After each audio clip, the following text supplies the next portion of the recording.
Modern scientific research has entered a state of method saturation. Every year, we generate tens of thousands of new models, code libraries, and algorithms. To manage this volume, disciplines build walls. Physics, artificial intelligence, and biology have each developed isolated vocabularies to describe how they solve problems. A computational tool designed to isolate signal noise in astrophysics sounds entirely unrelated to a cognitive science inference method, despite identical underlying mathematics. The result is a bottleneck. Researchers are drowning in specific techniques and hyperlocal jargon. This creates a trap known as path dependency. Faced with complex challenges, scientists naturally default to the familiar methods of their specific field. Choosing familiar tools prematurely dictates the evidence, how uncertainty is handled, and which paths are closed off before the work even begins. If we want to scale modern research, we must uncover the universal solution logic that lies completely hidden beneath all of this specialized technical jargon. Consider predicting the structure of complex proteins. Mapping these machines requires navigating vast configuration spaces. Biologists use lab experiments. Physicists use coordinate transforms. AI engineers train neural networks. But if we strip away the domain-specific labels, we observe the pure logic driving each approach. This is the premise of the 8 Universal Methodology Paradigms, or UM8. It is a theoretical framework that compresses tens of thousands of specialized technical methods into exactly 8 recurrent universal solution logics. UM8 shifts our focus away from passively adopting familiar tools and toward deliberately architecting the optimal route to solve a complex problem. Applying the first UM8 lens to our protein, we see transformation. Here, the physical structure unravels into a 1D sequence, mapping out as a high-dimensional scatter plot. The core mechanism of this paradigm alters the form, domain, or conceptual frame of the problem itself. By changing the representation from a 3D geometry into a latent mathematical space, operations that were physically impossible to calculate suddenly become tractable. When we shift to the second lens, optimization, we watch the target metric track downward on this line graph as the protein folds. This paradigm organizes the work strictly around selection criteria, target objectives, and constraints. Instead of reshaping the data, we are rigorously searching the conformational space to minimize free energy and isolate the single most stable structure. Transformation rewrites the shape of the problem. Optimization rigorously selects the best possible answer within that established shape. The third paradigm is probabilistic logic. These overlapping ghost structures form a heat map of possibilities. Often, the main obstacle isn't geometry, but inherent ambiguity and noisy experimental data. Rather than forcing a single deterministic prediction, this logic explicitly maps a distribution of possible conformations. Carrying that uncertainty forward through the reasoning process allows us to precisely calibrate risk and determine which structural predictions are actually reliable. The fourth paradigm is inversion. Notice how the animated arrows flow backward from the binding pocket to generate a sequence. This logic is required when we must flip the arrow of causality. We start with a required physical effect, a specific binding pocket, and attempt to reverse engineer the hidden amino acid sequence required to build it. Probabilistic logic tracks forward-moving ambiguity. Inversion wrestles with reconstructing hidden causes from incomplete, backward-facing evidence.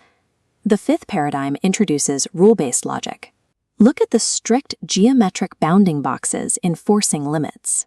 Its core function is to mandate explicit governance through strictly codified constraints.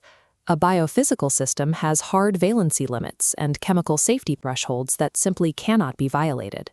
Encoding these non-negotiable laws ensures procedural consistency and maintains auditable control over the final design. Moving to the sixth paradigm, fusion, we observe separate streams of data flowing together. We operate in an environment where no single source, model, or perspective holds the complete answer. Fusion logic addresses this problem by deliberately merging fragmented, often conflicting biological sources into one coherent, stable whole. Rule-based logic restricts what is physically allowed. Fusion expands what is visible by reconciling contradictions across datasets. The seventh paradigm brings us to simulation. We place the protein into a constructed model world and crank up the temperature. This logic is heavily utilized when direct, real-world lab experimentation is too dangerous, costly, or slow. By bombarding the virtual protein with thermal stress, we can dynamically observe its behavioral reactions. It opens up a space for the structured, indirect exploration of counterfactual scenarios. Finally, the eighth paradigm, evolutionary.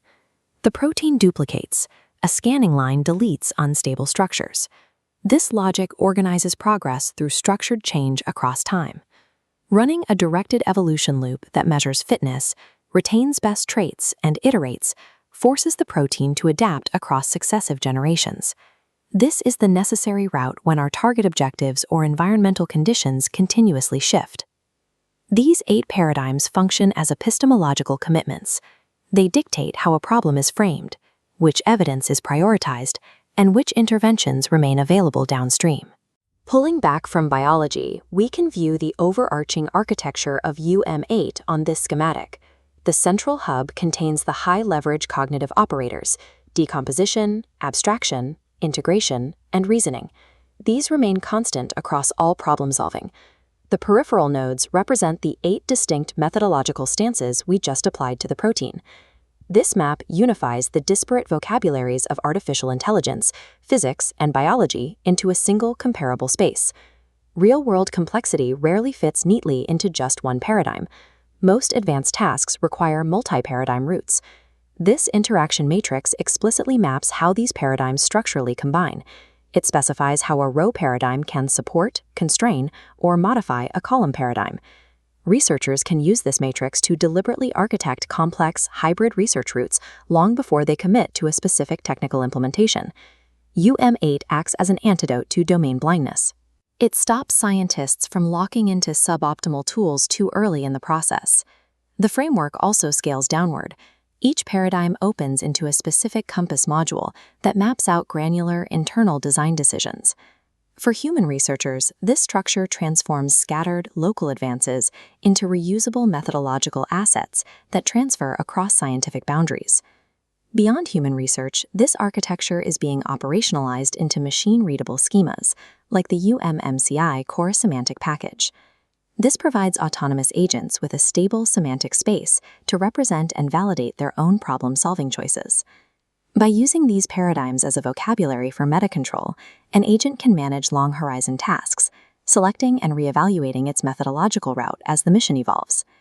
By making the reusable solution logic behind all methods explicitly visible, UM8 shatters disciplinary boundaries and fundamentally transforms how we design solutions for complex problems.